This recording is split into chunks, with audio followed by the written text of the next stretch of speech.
माता पार्वती और शिव जी की चौपड़ खेलने की कथा।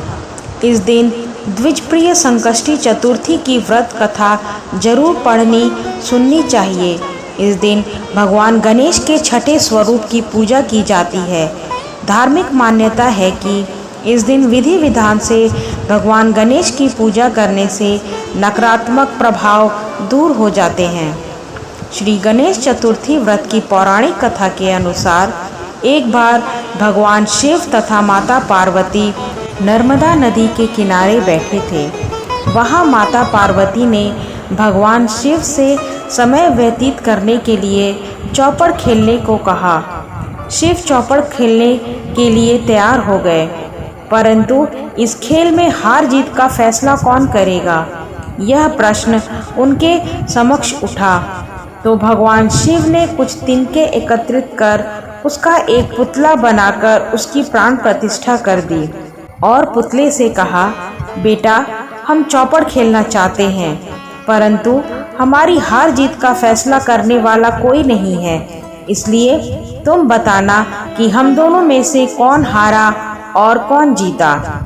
उसके बाद भगवान शिव और माता पार्वती का चौपड़ खेल शुरू हो गया।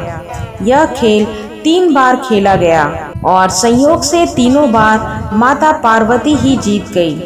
खेल समाप्त होने के बाद बालक से हार जीत का फैसला करने के लिए कहा गया, तो उस बालक ने महादेव को विजय बताया। यह सुनकर माता पार्वती क्रोधित हो गईं और क्रोध में उन्होंने बालक को लंगड़ा होने व कीचड़ में पड़े रहने का श्राप दे दिया। बालक ने माता पार्वती से माफी मांगी और कहा कि यह मुझसे ऐसा अज्ञानतावश हुआ है, मैंने किसी द्वेष भाव से ऐसा नहीं किया। बालक द्वारा क्षमा मांगने पर माता ने कहा, यहाँ गणेश पूजन के लिए नाग कन्याएं आएंगी, उनके कहे अनुसार तुम गणेश व्रत करो, ऐसा करने से तुम मुझे प्राप्त करोगे। यह कहकर माता पार्वती शिव के साथ कैलाश पर चली गईं। 1 वर्ष बाद उस स्थान पर नाग कन्याएं आईं।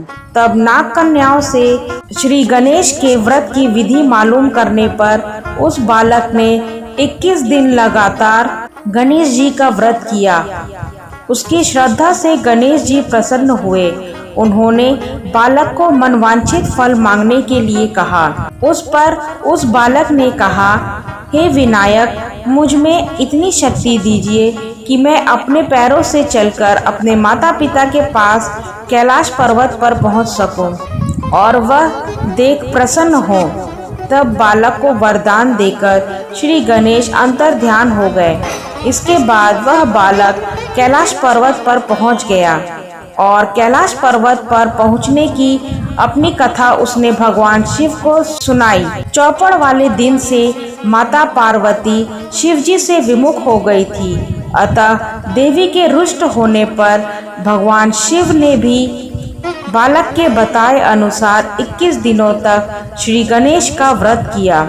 इस व्रत के प्रभाव से माता पार्वती के मन से भगवान शिव के लिए जो नाराजगी थी वह समाप्त हो गई। तब यह व्रत विधि भगवान शंकर ने माता पार्वती को बताई। यह सुनकर माता पार्वती के मन में भी अपने पुत्र कार्तिकेय से मिलने की इच्छा जागृत हुई। तब माता पार्वती ने भी 21 दिन तक श्री गणेश का व्रत किया तथा दुर्वा फल, फूल और लड्डुओं से गणेश जी की पूजा अर्चना की। व्रत के 21वें दिन कार्तिकेय स्वयं माता पार्वती जी से मिलने आ गए। उस दिन से श्री गणेश चतुर्थी का यह व्रत समस्त मनोकामनाओं की पूर्ति करने वाला व्रत माना जाता है। इस व्रत को करने से मनुष्य के सारे कष्ट दूर होकर मनुष्य को समस्त सुख सुविधा प्राप्त होती है। जय श्री गणेश।